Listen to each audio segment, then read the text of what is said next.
हे students, welcome है आपका इस केमिस्ट्री की प्लेटफॉर्म के ऊपर। यहाँ पर मैंने आपको कंसंट्रेशन टर्म्स के बारे में बताया था, टाइप्स ऑफ सॉल्यूशन के बारे में बताया था, फिर हमने हेनरीज लॉ को डिस्कस किया था।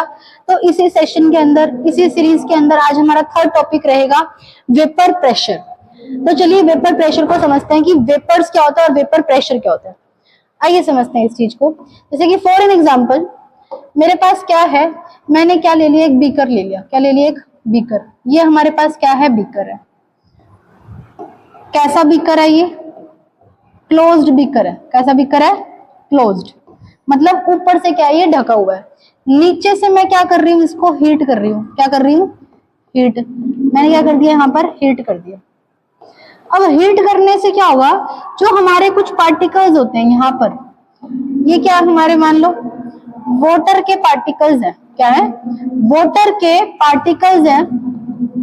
तो हीट करने से क्या होगा, जो इस सरफेस पर पार्टिकल प्रेजेंट होंगे, सरफेस पर जो पार्टिकल्स हमारे क्या होंगे, प्रेजेंट होंगे। सरफेस पर कुछ पार्टिकल्स हमारे क्या होंगे, प्रेजेंट। इट मींस थोड़ा सा ही हीट करने पर उनकी काइनेटिक एनर्जी क्या होती है, बढ़ जाती है, और वो अपनी स्टेट को क्या कर देते हैं, चेंज कर देते हैं। क्या कर देते हैं?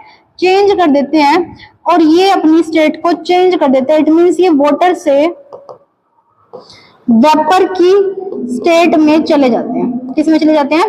वाटर से वेपर की स्टेट में चले जाते हैं। ठीक है, इसी को तो हम लोग क्या बोलते हैं, बॉइलिंग बोलते हैं। ठीक है, यहाँ पर हमारा क्या हो रहा है, देख रहे हो, स्टेट चेंज हो रही है। पहले पार्टिकल किस स्टेट में थे? लिक्विड स्टेट में थे। थोड़ा सा टेम्परेचर दिया, किस स्टेट में चले गए, हमारे वाटर वेपर स्टेट में चले गए। तो ये कौन सा फिनोमिना हो गया आपका? सरफेस फिनोमिना हो गया। कौन सा फिनोमिना हो गया? सरफेस फिनोमिना हो गया। ये बात आपको पता होनी चाहिए। ठीक है, तो वेपर प्रेशर का मतलब क्या है? अब ये क्या है, हमारी लीड क्या है, क्लोज है। तो जैसे ही इस पे टकराएंगे ये वेपर्स, तो क्या एग्जर्ट करेंगे? प्रेशर। और इसी प्रेशर को हम लोग क्या बोलते हैं? Vapour pressure. The vapour pressure of a liquid is the pressure exerted by its vapor over the liquid surface when the liquid and the vapor are in the dynamic equilibrium। क्या बात सभी को क्लियर है? It means क्या है, हमेशा जब भी वेपर प्रेशर लगेगा, कहां पर लगेगा? क्लोज वेसल के अंदर लगेगा। कहां पर लगेगा? क्लोज वेसल में लगेगा। क्लोज वेसल में जब हम क्या करते हैं, हीट करते हैं, तो वो क्या जनरेट करता है? वेपर्स।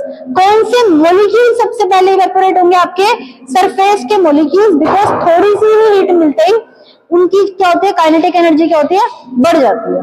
होपफुली समझ में आ गया होगा स्टूडेंट्स आपको। आइए समझते हैं फैक्टर्स अफेक्टिंग वेपर प्रेशर। अब क्या पढ़ेंगे? Factors affecting vapour pressure. ठीक है, फैक्टर्स अफेक्टिंग वेपर प्रेशर। आइए देखते हैं कौन कौन से फैक्टर हैं जो कि वेपर प्रेशर को अफेक्ट करते हैं। Factors affecting vapour pressure. Vapour pressure को कौन कौन से फैक्टर आपके अफेक्ट करते हैं? सबसे पहले कौन सा आता है आपका? टेम्परेचर। क्या आता है? टेम्परेचर। आइए टेम्परेचर को समझते हैं। सुनिए बात ध्यान से। देखिए, जितना ज्यादा टेम्परेचर होगा उतने ज्यादा सरफेस मॉलिक्यूल की काइनेटिक एनर्जी होगी, और जितनी ज्यादा आपकी क्या होगी, काइनेटिक एनर्जी होगी, उतने ज्यादा वेपर्स बनाएंगे, और जितने ज्यादा वेपर्स बनाएंगे उतना ज्यादा वेपर प्रेशर होगा। क्या नहीं होगा? टेम्परेचर बढ़ाने से मॉलिक्यूल्स की काइनेटिक एनर्जी बढ़ जाती है। अब उनकी काइनेटिक एनर्जी बढ़ गई तो वो एक स्टेट से दूसरी स्टेट में जाएंगे। इट मींस वो लिक्विड से गैसियस फॉर्म में जाएंगे तो वो क्या करेंगे? वेपर्स बनाएंगे। लिड के ऊपर एक प्रेशर डेवलप करेंगे। इसका मतलब वेपर प्रेशर भी क्या होगा आपका? ज्यादा होगा। तो आप इनका एक ग्राफ भी देख सकते हैं। अगर आप वेपर प्रेशर और टेम्परेचर के बीच में ग्राफ बनाते हैं तो आपका हमेशा ऐसा ग्राफ देखने को मिलता है। कैसा ग्राफ देखने को मिलता है? ऐसा। तो इसको हम एक इक्वेशन से भी समझ सकते हैं। इस इक्वेशन को बोलते हैं क्लेसियस क्लेपेरॉन इक्वेशन। P2 का मतलब क्या है? Final vapour pressure. P1 का मतलब क्या है? Initial vapour pressure. Del H vaporisation, heat of vaporisation. T का मतलब टेम्परेचर 1, T2 का मतलब टेम्परेचर T2। तो यहां से भी क्या कर सकते हैं, हम लोग निकाल सकते हैं। तो स्टूडेंट्स होपफुली आपको ये बात समझ में आई होगी।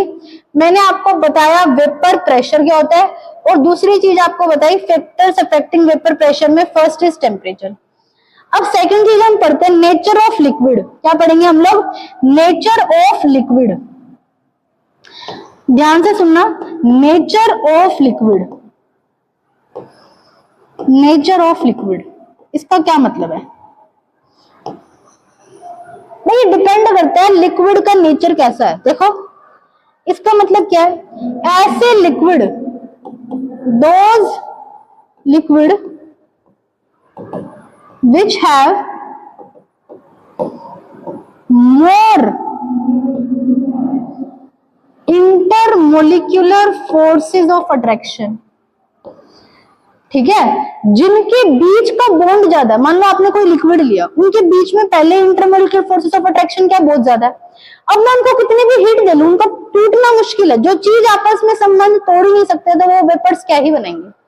तो जितना ज्यादा इंटरमोलिकुलर फोर्सेस ऑफ अट्रैक्शन होगा लिक्विड के मॉलिक्यूल्स के बीच में, उतने कम क्या बनेंगे? आपके वेपर्स बनेंगे। उतना कम क्या होगा? आपका वेपर प्रेशर होगा। तो ये बात आपको ध्यान रखनी है कि वेपर प्रेशर क्या होता है, is inversely proportional to the intermolecular forces of attraction between the molecules of liquid particles।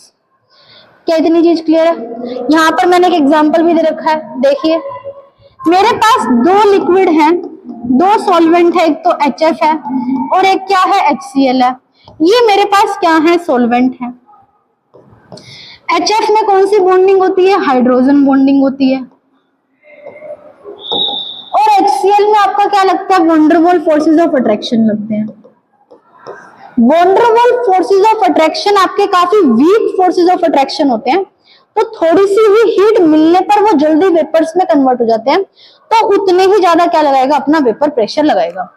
जबकि हाइड्रोजन बॉन्डिंग एक स्ट्रॉन्ग हाइड्रोजन बॉन्ड होता है, उनको तोड़ने के लिए हमें ज्यादा टेम्परेचर देना पड़ेगा। समझ में नहीं बात? बहुत ज्यादा हीट देनी पड़ेगी, मतलब बहुत मुश्किल से वेपर प्रेशर बन रहे हैं। तो इसका वेपर प्रेशर क्या होगा? आपका कम होगा और इसका क्या होगा? ज्यादा होगा। ये वेपर प्रेशर का ऑर्डर है। तो स्टूडेंट्स आपको ये चीजें समझ में आ गई होंगी, ठीक है? हाँ जी। वेपर प्रेशर किसके ऊपर डिपेंड नहीं करता? डिपेंड नहीं करता शेप, उस पार्टिकल की शेप कैसी है, साइज ऑफ कंटेनर, कंटेनर का साइज कैसा है। बिकॉज वेपर प्रेशर किसकी प्रॉपर्टी है? लिक्विड की प्रॉपर्टी है। किसकी प्रॉपर्टी है? लिक्विड की प्रॉपर्टी है। होपफुली यहां तक आपको समझ में आ गया होगा। चलिए भी आगे चलते हैं, ठीक है? तो हमने क्या पढ़ा? वेपर प्रेशर पढ़ लिया। अब ये मैंने क्यों बताई वेपर प्रेशर की बात? जैसे हमने हेनरीज लॉ को पढ़ा था, वैसे हम लोग क्या पढ़ेंगे? रॉल्स का लॉ पढ़ेंगे। और रॉल्स के लॉ को पढ़ने के लिए हमें वेपर प्रेशर की समझ होनी जरूरी है। तो आइए चलते हैं, रॉल्स लॉ की शुरुआत करते हैं। तो सबसे पहले इस टर्म में मैं आपको बताऊंगी कि सब्सटेंसेस आपके कितनी तरह के होते हैं, ठीक है? हाँ जी, अब हम पढ़ेंगे क्या? सब्सटेंसेस। देखना भाई, यहां पर हम क्या पढ़ेंगे? Substances.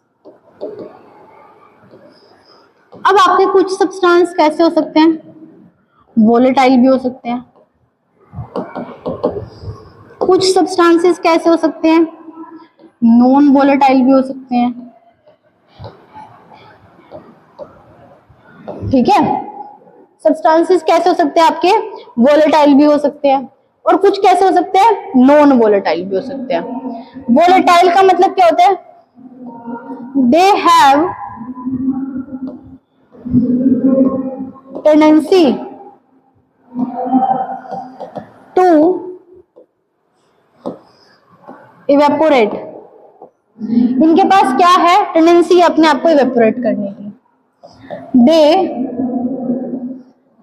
Don't have tendency to evaporate. To evaporate, इनके पास टेंडेंसी नहीं है इवेपोरेट करने की। ऐसे सब्सटेंसेस जनरली आपके कैसे हो सकते हैं? सॉलिड हो सकते हैं, क्योंकि आपको पता है सॉलिड को आप चाहे कैसे भी हीट करो वो कम इवेपोरेट करते हैं, ठीक है? Which do not have tendency to evaporate. Example के रूप में हम लर्न करेंगे, आपके एनसीईआरटी में 3 एग्जाम्पल दे रखे हैं, यूरिया, सुक्रोज एंड ग्लूकोज। ठीक है, ये है। और दूसरी सुनना, वोलेटाइल आपके कौन कौन से हो सकते हैं? वाटर हो गया, ठीक है, अल्कोहल हो गया, ठीक है, और क्या हो गया आपका? बेंजीन हो गया, टोलिन हो गया। तो ये क्या होंगे आपके सारे के सारे volatile and non volatile substance होंगे। Substance can be of two types, volatile and non-volatile. Volatile, they have tendency to evaporate. Non-volatile, they do not have tendency to evaporate. Urea, sucrose and glucose. एक बार इनका molecular formula बताना सारे। Urea का कितना होता है? 60, sucrose का कितना होता है? 342, और ग्लूकोज का कितना होता है हमारा? 80। कितना होता है? 180, सॉरी, कितना होता है? 180। क्लियर है सभी को? आइए चलते हैं नेक्स्ट टॉपिक पे अपने। अब क्या पढ़ेंगे? Vapour pressure in liquid and liquid solution. अब हमें क्या पढ़ना है? Vapour pressure. मैं आपको दो चीजों में वेपर प्रेशर बताऊंगी, अगर आपका सोल्यूट भी लिक्विड हो और सॉल्वेंट भी लिक्विड हो। और दूसरे केस में मैं क्या पढ़ाऊंगी? अगर आपका सोल्यूट सॉलिड हो और लिक्विड कैसा हो आपका? सॉल्वेंट कैसा हो आपका? लिक्विड हो। आइए देखते हैं। सो स्टूडेंट्स, मैंने आपको बताए थे टाइप्स ऑफ सोल्यूशन, तो आज मैं आपको बताने वाली हूँ कि vapour pressure liquid in liquid solution and vapour pressure liquid in solid. तो आइए समझते हैं vapour pressure of liquid and liquid solution को। ठीक है, vapour pressure of liquid and liquid solution आज हम पढ़ेंगे। ठीक है, यहाँ पे तो स्टूडेंट्स होता क्या है, आपको पता ही है, हमने यहाँ पर क्या लेना है? एक सॉल्यूशन लेना है। क्या लेना है? एक सॉल्यूशन। अब आपको पता है कोई भी सॉल्यूशन होता है वो दो चीजों से मिलकर बनता है। किस किस से? एक तो सोल्यूट से, और एक किससे मिलकर बनता है? एक बनता है सॉल्वेंट से। किससे मिलकर बनता है? सॉल्वेंट से। जो हमारे यहाँ पर सोल्यूट होगा वो कैसा होगा? वोलेटाइल। कैसा सोल्यूट होगा? वोलेटाइल।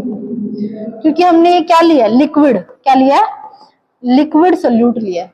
और सॉल्वेंट कैसा है हमारा? ये भी हमारा क्या है? वोलेटाइल। ये भी हमने कैसा लिया? लिक्विड। कैसा लिया? लिक्विड।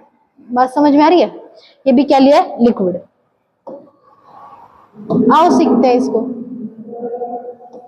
ठीक है, यहां पर देखो मैंने क्या किया? एक बीकर ले लिया। क्या ले लिया? एक बीकर। ये मेरे पास एक बीकर है। कैसा बीकर है? क्लोज्ड कंटेनर है। कैसा कंटेनर है? Closed container. तो मैंने यहां पर क्या डाला? मैंने यहां पर लिक्विड ए पोर कर दिया। क्या पोर कर दिया? लिक्विड ए पोर कर दिया। ये क्या है? Liquid A. क्या है ये? Liquid A. एक और बीकर लिया, यहां पर क्या डाला?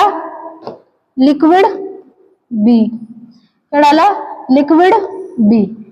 तो यहां पर मैंने क्या डाल दिया? लिक्विड बी डाल दिया। यहां पे लिक्विड बी डाल दिया। अब आपको पता है कि मैंने क्या किया? इनको नीचे से हीट किया। समझ में आ रही है बात?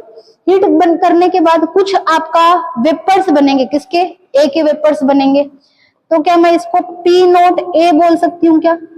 कुछ वेपर्स आपके किसके बनेंगे? बी के। इसको पी नोट बी बोल सकती हूँ क्या? पी का मतलब क्या है? Vapour pressure. नोट का मतलब क्या है? Pure liquid B. Pure liquid B. तो हमें क्या करना है? ये वेपर प्रेशर है किसका? प्योर लिक्विड बी का। किसका है? प्योर लिक्विड बी का। और ये क्या है? पी नोट ए का क्या मतलब है? Vapour pressure of pure liquid A. क्या है? Pure liquid A. ये बात आपको ध्यान रखनी है। ये प्योर लिक्विड बी है और ये प्योर लिक्विड क्या है? ए है। ठीक है, अब आपने क्या कर दिया? इन दोनों को मिक्स कर दिया। मतलब समझ रहे हो? एक आपके पास बीकर एक है, दूसरा बीकर क्या है? बी है। एक में प्योर लिक्विड ए है और एक में प्योर लिक्विड क्या है? बी है। इसको भी आप नीचे से हीट कर रहे हो, इसको भी आप नीचे से हीट कर रहे हो। कुछ ए के क्या बनेंगे, वेपर्स बनेंगे, कुछ बी के क्या बनेंगे, वेपर्स बनेंगे, कुछ ए अपने वेपर प्रेशर बनाएगा, कुछ बी अपना वेपर प्रेशर बनाएगा। इतनी चीज समझ में आ गई। दोनों के दोनों क्या है, लिक्विड। जहां पर भी मैंने ए लिख दिया समझ जाना सॉल्वेंट, और जहां पर भी मैंने बी लिख दिया तो समझ जाना सोल्यूट। समझ में आ गई बात। पूरी केमिस्ट्री में बी का मतलब सोल्यूट, पूरी केमिस्ट्री में ए का मतलब सॉल्वेंट। दोनों को मिक्स कर दिया। मिक्स करने के बाद क्या बनाएंगे, एक फर्दर सॉल्यूशन बन गया हमारे पास।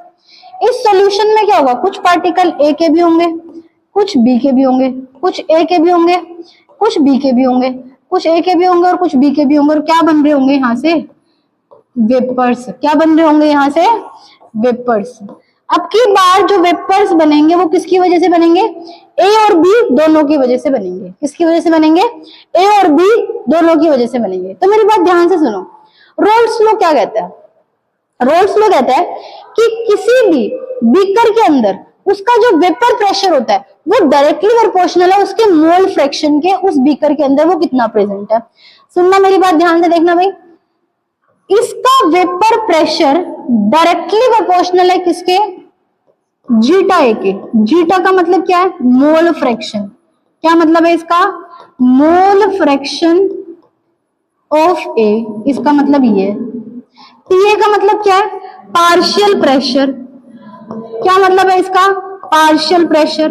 अब तुम कहोगे कि मैडम कभी तो आप वेपर प्रेशर बोल रहे हो, कभी पार्शियल प्रेशर बोल रहे हो। सुनो मेरी बात ध्यान से। अगर हम मान लो मेरे पास एक बैलून है और उस बैलून के अंदर बहुत सारी गैस भरी हुई है, नाइट्रोजन गैस भी है, हीलियम भी है, ऑक्सीजन भी है, नाइट्रोजन भी है। अगर मैं एक इंडिविजुअल गैस का प्रेशर पूछूं आपसे तो क्या बोलोगे, मैडम पार्शियल प्रेशर। मतलब पार्शियल प्रेशर, पार्शियल का मतलब होता है इंडिविजुअल, प्रत्येक गैस का अपना अपना प्रेशर होगा। टोटल प्रेशर का मतलब सभी गैसों का प्रेशर, एक गैस के प्रेशर का मतलब एक गैस का पार्शियल प्रेशर। बात समझ में आ गई। तो पार्शियल प्रेशर ए का कितना है, पार्शियल प्रेशर बी का कितना है, इसका ये मतलब है। तो इसका मतलब partial pressure of A is directly proportional to the zeta A. भाई जितना इसका मोल फ्रैक्शन होगा, जितना ये हमारा प्रेजेंट होगा उतने तो प्रेशर बनाएगा, जितना ज्यादा प्रेजेंट उतने वेपर प्रेशर। ठीक है। बी बी का मतलब क्या होता है, directly proportional to zeta B. भाई जितना ज्यादा हमारे पास क्या होगा, मोल फ्रैक्शन बी का होगा उतने ज्यादा प्रेशर बनाएगा। और इसी को हम लोग क्या कहते हैं, रोल्स लॉ। क्या बोलते हैं, रोल्स लॉ। क्या बोलते हैं इसको, इसी को हम लोग क्या बोलते हैं, रोल्स लॉ। ये देखो इसको हम बोलते हैं रोल्स लॉ। याद रहेगा भी सभी को, रोल्स लॉ। ठीक है। और रोल्स लॉ की डेफिनेशन समझ लेते हैं। देखो, according to Raoult's law in a solution, किसी भी सोल्यूशन के अंदर the partial vapour pressure of each component is directly proportional to the mole fraction of that component. बात समझ में आ रही है। किसी का भी अगर हम वेपर प्रेशर निकाल रहे हैं, मान लो आपने क्या लिया, एक गिलास पानी लिया। ठीक है, यहाँ पर क्या लिया, एक गिलास पानी लिया। यहाँ पर क्या लिया, एक गिलास इथेनॉल ली, मतलब अल्कोहल ली। यहाँ पर अल्कोहल ली, यहाँ पर पानी लिया। दोनों को नीचे से हीट कर रहे हो, पानी को भी हीट कर रहे हो, अल्कोहल को भी हीट कर रहे हो। ये भी क्या बनाएगी, वेपर्स बनाएगी, ये भी क्या बनाएगा, वेपर्स बनाएगा। अब दोनों को क्या कर दिया आपने, एक साथ डाल दिया, मतलब अल्कोहल भी और पानी भी है। अब नीचे से हीट कर रहे हो तो कुछ वेपर्स किसके बनेंगे, अल्कोहल के, कुछ वेपर्स किसके बनेंगे, पानी के। इसका मतलब बनेंगे कब, कितना वेपर प्रेशर ज्यादा आएगा, भाई जितनी मात्रा में आप अल्कोहल लोगे उतने ज्यादा वेपर्स बनेंगे, उतना ज्यादा वेपर प्रेशर होगा। जितनी मात्रा में पानी लोगे उतने ज्यादा वेपर प्रेशर उतना ज्यादा वेपर बनेंगे, उतना ज्यादा वेपर प्रेशर होगा। तो यही वो बात बोल रहा है भाई, किसी भी सॉल्यूशन के अंदर जितना ज्यादा आपका मोल फ्रैक्शन होगा उस कंपोनेंट का उतना ही ज्यादा क्या होगा, प्रेशर होगा। ठीक है। आइए इसको न्यूमेरिकली समझते हैं। मान लो कोई भी मेरे पास सॉल्यूशन है, ये मैंने एक सॉल्यूशन ले लिया। ठीक है। इस सॉल्यूशन में क्या है, पीए किसके डायरेक्टली प्रोपोर्शनल है भाई, जीटा ए के। ये रोल्स लॉ कहता है। जीटा ए का क्या मतलब है, मोल फ्रैक्शन ऑफ ए। इसका क्या मतलब है, number of moles of A divide by में टोटल मोल्स। ठीक है। दूसरा क्या बोलता है, और हम जीटा भी कैसे निकाल सकते हैं, एन बी अपॉन में N A plus N B, और दोनों की वैल्यू किसके इक्वल निकल कर आएगी, हमारे 1 के इक्वल निकल कर आएगी। ये बात हम पढ़ चुके हैं। ठीक है। अब इधर देखना भाई, इधर देखेंगे पी ए किसके डायरेक्टली प्रोपोर्शनल है, जीटा ए के। किसका डायरेक्टली प्रोपोर्शनल है, जीटा ए के। इस प्रोपोर्शनलिटी कांस्टेंट को हटाऊंगी तो क्या आ जाएगा मेरा, के। क्या आ जाएगा, के। के जीटा ए। इसी तरीके से पीबी इज इक्वल टू में के जीटा बी। ये आपका आ गया, ये भी आ गया और ये भी आ गया, देख लो।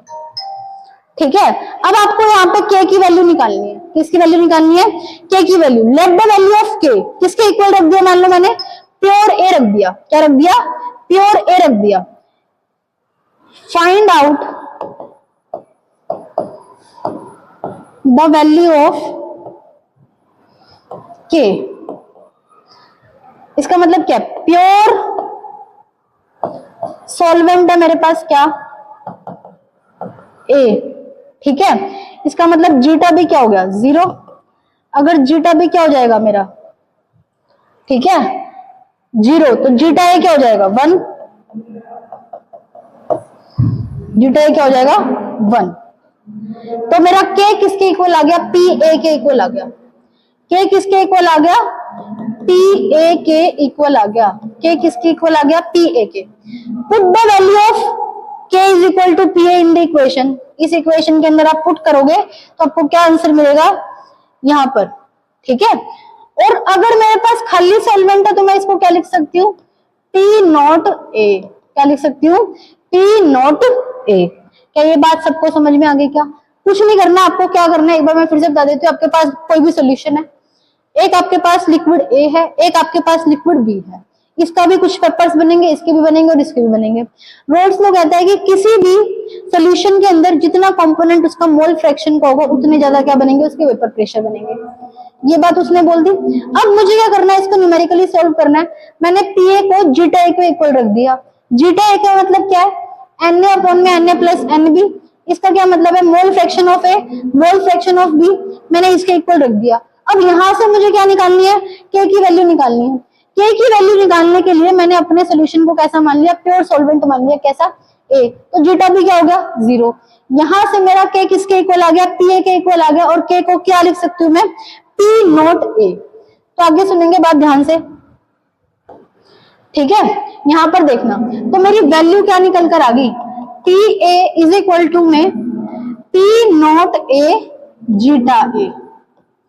ठीक है, P B is equal to में P not B zeta B. तो ये आपका रोल्स लॉ निकल कर आ गया।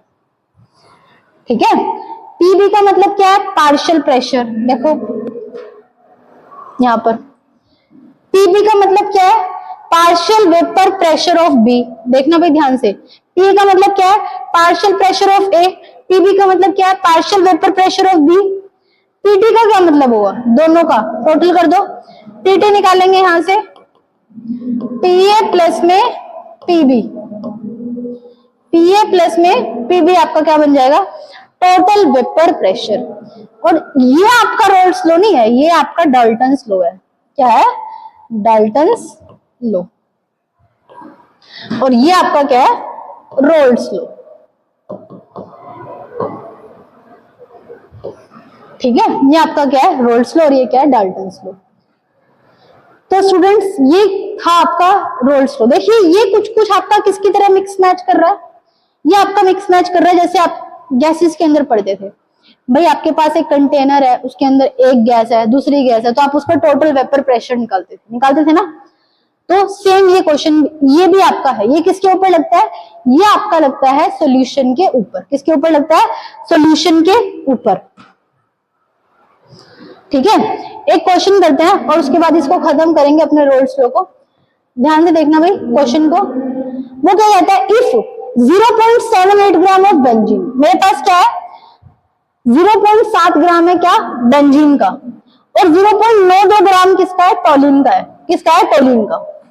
मतलब आपके पास क्या दे रखा है, मास दे रखा है, और आपको क्या निकालना है, partial pressure of benzene and total vapour pressure. सुनना भाई, एक आपके पास क्वेश्चन है, क्वेश्चन को ध्यान से सुनेंगे। क्या है, 0.78 ग्राम आपके पास C6H6 आपको गिवन है। और दूसरा क्या प्रेजेंट है, 0.92 ग्राम आपको क्या गिवन है, टोलिन गिवन है, C6H5CH3 ये 5 है, ठीक है, ये गिवन है। दोनों को मिक्स कर दिया, मिक्स करने के बाद वो पार्शियल प्रेशर पूछ रहा है, मतलब पार्शियल प्रेशर ऑफ बेंजीन पूछ रहा है, पार्शियल प्रेशर ऑफ टोलिन पूछ रहा है, और क्या पूछ रहा है, टोटल वेपर प्रेशर पूछ रहा है, ठीक है, और एक क्या पूछ रहा है, टोटल, और एक ये चीज पूछ रहा है। इजी है, कैसे लगाओगे यहां से देखना भाई, आपको पी नोट बेंजीन गिवन है, पी नोट टोल्विन गिवन है, यहां से आप इनकी इक्वेशन को लगा सकते हो। कैसे लगाओगे ये देख लो, मान लो आपको पी बेंजीन निकालना है, सपोज करो आपको ये निकालना है, तो आप क्या करोगे, पी नोट बी मल्टीप्लाई में zeta benzene. P nought B आपको कितना गिवन है, देखो वहां से 400 mm ऑफ Hg, कितना गिवन है, mm ऑफ Hg।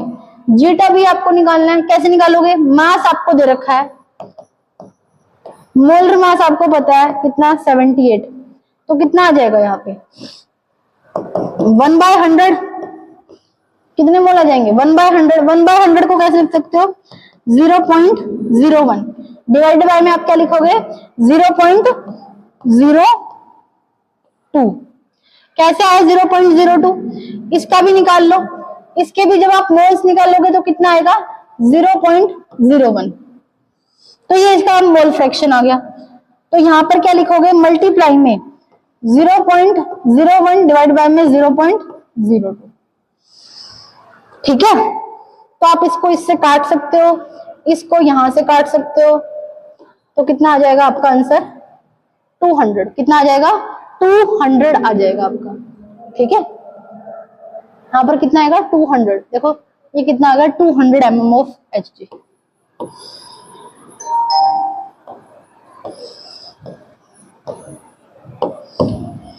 इसी तरीके से आप बेंजीन का भी निकाल, उसका भी निकाल सकते हो, टोल्यूइन का भी निकाल सकते हो, ठीक है।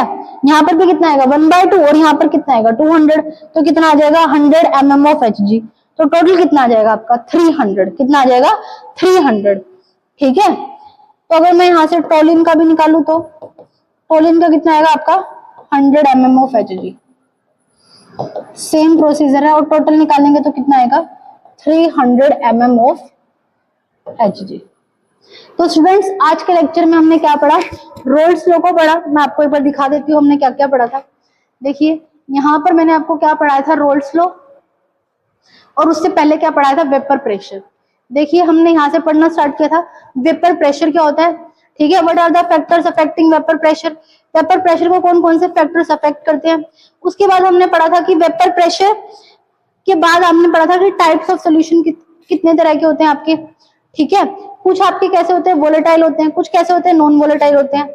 उसके बाद हमने पढ़ा था vapour pressure in liquid solution, और वहां पर हमने रोल्स लॉ को देखा, P is directly proportional to a zeta A and PB is directly proportional to zeta B।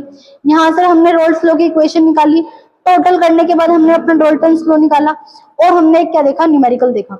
इसी तरह के इजी क्वेश्चंस आपके पेपर में देखने को मिलते हैं। तो स्टूडेंट्स आज के लिए इतना ही, आज का लेक्चर हमारा लंबा हो गया, तो मिलते हैं अपने नेक्स्ट लेक्चर के अंदर। Thanks for watching.